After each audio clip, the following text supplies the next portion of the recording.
झांसी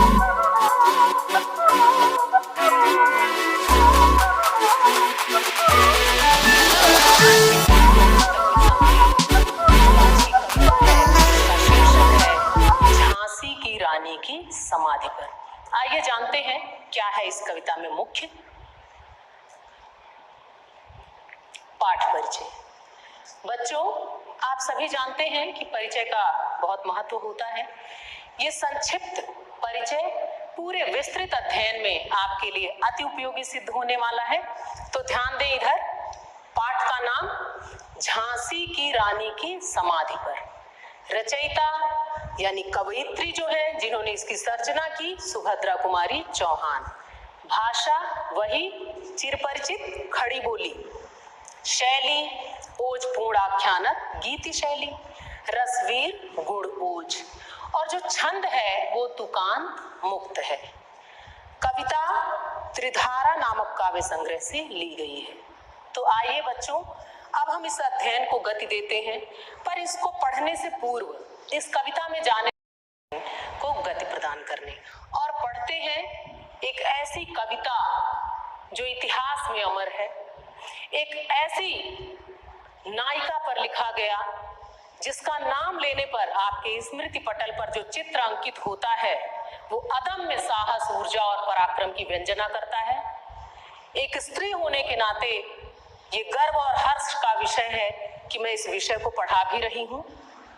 और ये वीरता के इतिहास में जब भी कोई नाम लिया जाता है तो बड़े आदर, बड़े सम्मान के साथ ये नाम लिया जाता है। निसंदेह इतिहास के पन्ने भी गर्वित और हर्षित होंगे रानी लक्ष्मीबाई को स्वयं में समेट कर, सहेज कर, स्वयं पर अंकित करके। बच्चों, ये वो चरित्र है जिसका एक स्मरण, जो हम एक नाम लेते ही आपके और हमारे स्मृति पटल पर जो चित्र उभर कर आता है वो क्या आता है? एक वीरांगना जिसके हाथ में, एक हाथ में तलवार, दूसरे में घोड़े की लगाम और पीठ पर वो दायित्व बोध जो युद्ध भूमि में ले जा रहा है। बच्चों, एक विशेष बात है, यहाँ ध्यान दीजिएगा कि एक तो धर्म वो मातृभूमि के प्रति निभाने निकली थी, उस माँ के प्रति जिनकी वो संतान थी, लेकिन उस दायित्व बोध के पीछे उन्होंने अपने भी दायित्व को नहीं भूला। वो स्वयं भी माँ थी, वो नहीं भूली और पीठ पर अपनी जिम्मेदारी, अपना दायित्व लेकर वो रणभूमि में जाती हैं। आइए बच्चों, ऐसे दिव्य चरित्र को, ऐसी समाधि को नमन करते हैं जो आज हमारा विषय भी है और जिसको याद करना हमारे और आपके हर्ष का विषय है। आइए जुड़ते हैं बच्चों। कविता है शीर्षक झांसी की रानी की समाधि पर। ये कविता उनके नहीं रहने पर लिखी गई है, जैसा कि नाम से ही पता चल रहा है। इस समाधि की क्या विशेषताएं हैं, हम और आप इसे जानेंगे। आइए सबसे पहले तो हम पाठ करते हैं। आज पुनः नहीं दोहराऊंगी बच्चों, क्योंकि आप जानते हैं कि पाठ दो तरह से करते हैं। एक सामान्य पाठ होता है और जो दूसरा पाठ होता है वो होता है छंद विधान। ये मुक्त छंद की कविता है, फिर भी मैं एक बार पाठ करती हूँ और फिर मैं अर्थ बताऊंगी। आइए देखते हैं क्या है इसमें।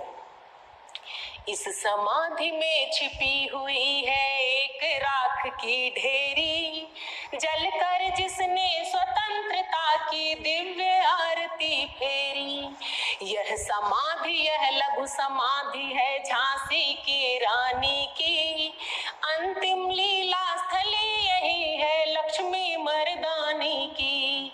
यही कहीं पर बिखर गई वह, यही कहीं पर बिखर गई वह भग्न विजय माला सी। उसके फूल यहाँ संचित हैं, है यह स्मृतिशाला सी। सहे वार पर वार अंत तक लड़ी वीर बाला सी। सहे वार पर वार अंत तक लड़ी वीर बाला सी। आहुति सी गिर चढ़ी चिता पर चमक उठी ज्वाला सी। आहुति सी गिर चढ़ी चिता पर चमक उठी ज्वाला सी। बच्चों, आपने इस पाठ को सुना। क्या भाव है इन पंक्तियों में। भावुक हो रही हूं मैं भी और रोम रोम भी बहुत रोमांचित है। गर्वित है, हर्षित है। आइए जानते हैं इस समाधि की दिव्यता, इसकी ध्यान दें कवित्री हमसे और आपसे क्या कह रही है। इस समाधि में छिपी हुई है एक राख की ढेरी। वो कहती है कि ये जो समाधि है, जो एक कविता लिखी गई कि ये जो समाधि है इसमें एक राख की ढेर है। जो ये राख की ढेर है वो कैसी है? वो सामान्य ढेरी नहीं है, जलकर जिसने स्वतंत्रता की दिव्य आरती फेरी। ये ढेरी उस वीरांगना की है जिसने अपने प्राणों की आहुति देकर स्वतंत्रता के देवी की आरती उतारी थी। बच्चों आप सभी जानते हैं ना कि जब आरती, ध्यान दें यहाँ आरती को दिव्य आरती कहा गया, ये दिव्य आरती की बात की गई। आप जानते हैं कि जब भी आरती उतारना हो तो कुछ प्रज्वलित करना होता है। आप दिए जलाते हैं, कपूर जलाते हैं, मतलब कुछ प्रज्वलित होना है आरती के क्रम में। आरती की प्रक्रिया तभी पूर्ण होती है। आप देखें कि रानी लक्ष्मीबाई ने स्वतंत्रता रूपी देवी की आरती उतारने के लिए अपने प्राणों की आहुति दी। उन्होंने अपने आप को जला दिया और उससे उन्होंने स्वतंत्रता की देवी की आरती की। कितनी महान है ये समाधि भी।